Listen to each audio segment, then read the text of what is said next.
स्वामीनारायण हरे, स्वामीनारायण हरे। वचनामृत श्री गडडा अंत्य प्रकरण का दूसरा।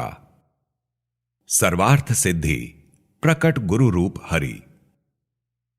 संवत 1882 में ज्येष्ठ शुक्ला षष्ठी 11 जून 1826 को सायंकाल स्वामी श्री सहजानंद जी महाराज श्री गडडा स्थित दादा खाचर के राजभवन में श्री वासुदेव नारायण के मंदिर के चौक में छोटी चौकी पर विराजमान थे। उन्होंने मस्तक पर श्याम पल्ले की सफेद पाग बांधी थी, सफेद चादर ओढ़ी थी और सफेद धोती धारण की थी। पाग में मोगरा के पुष्पों का तुर्रा खोसा था। उनके समक्ष मुनिगण तथा विभिन्न प्रांतों के हरिभक्तों की सभा हो रही थी। तब श्रीजी महाराज ने प्रश्न किया कि यद्यपि जीव जगत को नाशवान समझता है और यह भी मानता है कि चैतन्य अर्थात जीव देह का त्याग करके अलग हो जाता है, फिर भी उसके मन से जगत की प्रधानता नहीं मिटती। यद्यपि वह परमेश्वर को समस्त सुखों का सिंधु मानता है, फिर भी परमात्मा में उसका चित्त नहीं लग पाता। उसके हृदय में सत्संग की भी प्रधानता नहीं रहती तथा धन, स्त्री आदि सांसारिक वस्तुओं से उसकी प्रीति नहीं मिटती। इसका क्या कारण है? तब मुक्तानंद स्वामी ने कहा कि उसके हृदय में वैराग्य ना होने के कारण जगत की प्रधानता नहीं मिटती तथा भगवान से प्रीति नहीं होती।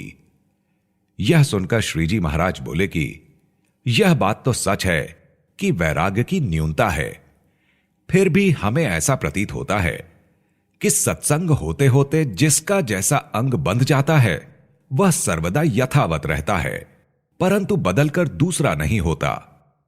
सत्संग द्वारा उस अंग की पुष्टि तो होती है, किंतु अंग तो वही का वही रहता है।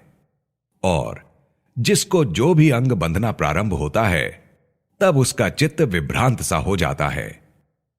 जैसे कामी का चित्त काम से, क्रोधी का चित्त क्रोध से तथा लोभी का चित्त लोभ से विभ्रांत होता है, उसी तरह उसका चित्त भी विभ्रांत हो जाता है। ऐसी विभ्रांत दशा में जो अंग निर्माण होता है, जीवन भर वही ज्यों का त्यों बना रहता है। इसलिए जो समझदार है उसे अपना अंग पहले से परख लेना चाहिए, ताकि काम क्रोधादि द्वारा विक्षेप हो रहा हो तब वह अपने उस अंग का विचार करेगा तो उसके कामादि दुर्विकार क्षीण हो जाएंगे। जिस प्रकार किसी गृहस्थ को अपनी माता, बहन और पुत्री को अति रूपवती देखने पर बुरा संकल्प हो गया तो उसे मन ही मन कैसी डाह होने लगती है, उसी तरह की जलन उसे बिना सत्संग के कोई अन्य पदार्थ महत्वपूर्ण लगे तब होनी चाहिए। जब ऐसी डाह अयोग्य पदार्थ के संकल्प को देखकर नहीं होती हो तो उसके हृदय में सत्संग प्रधान रूप से नहीं रहता। वास्तव में यह सत्संग समस्त साधनों के फलरूप है। श्री कृष्ण भगवान ने यही मत उद्धव जी के समक्ष श्रीमद् भागवत के 11 स्कंध में व्यक्त किया है कि अष्टांग योग, सांख्य विचार, शास्त्रों के पठन तथा तप, त्याग, योग, यज्ञ एवं व्रतादि से मैं उतना वशीभूत नहीं होता जितना कि सत्संग द्वारा वश में हो जाता हूं। इसलिए हमें ऐसा लगता है कि पूर्व जन्म का संस्कार भी सत्पुरुष के संबंध से हुआ होगा। आज भी जिसे अच्छे संस्कार मिलते हैं वे भी सत्पुरुष के सानिध्य से ही प्राप्त होते हैं, किंतु ऐसे सत्पुरुष का सत्संग प्राप्त होने पर भी जिसको यथार्थ समझ नहीं बैठती उसे अतिशय मंद बुद्धि वाला समझना, क्योंकि यथार्थ बात तो यह है कि जैसी सभा श्वेतद्वीप में है और जैसी सभा गोलोक या वैकुंठ लोक में है तथा जैसी सभा बद्रिकाश्रम में है, उनसे भी अधिक मैं इन सत्संगियों की सभा को जानता हूं और समस्त हरि भक्तों को अतिशय प्रकाश युक्त देखता हूं। यदि मैं यह बात लेश मात्र भी मिथ्या कहता हूं तो इस संत सभा की सौगंध है। यह सौगंध क्यों लेनी पड़ती है? तो सबको इस प्रकार की अलौकिकता ना तो समझ में आती है और ना तो दिखाई ही पड़ती है, इसलिए सौगंध लेनी पड़ती है। ब्रह्मादि को भी दुर्लभ ऐसा यह सत्संग प्राप्त होने पर यदि कोई भक्त परमेश्वर को छोड़कर अन्य पदार्थ से अपना चित्त लगाए रखता है तो इसका कारण यही है कि इस जीव को भगवान के परोक्ष स्वरूप में जैसी प्रतीति होती है वैसी दृढ़ प्रतीति भगवान के प्रत्यक्ष स्वरूप में नहीं होती है।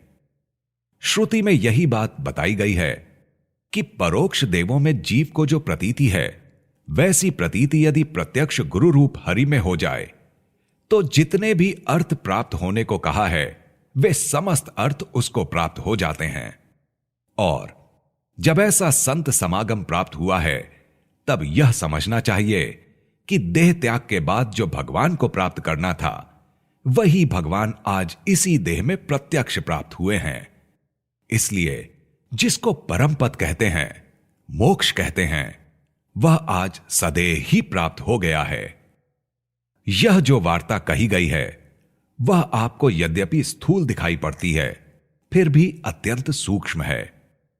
जो इस प्रकार बरतता हो उसे यह समझ में आ जाता है कि यह वार्ता अति सूक्ष्म है। इसका इतना अत्यंत सूक्ष्म स्वरूप है कि इसे दूसरे लोग तो समझ ही नहीं पाते। ऐसी वार्ता करके श्री जी महाराज जय सच्चिदानंद कहकर अपने निवास स्थान में पधारे। इति वचनामृतम। इस प्रकार से श्री गडडा अंत्य प्रकरण का दूसरा वचनामृत पूर्ण हुआ।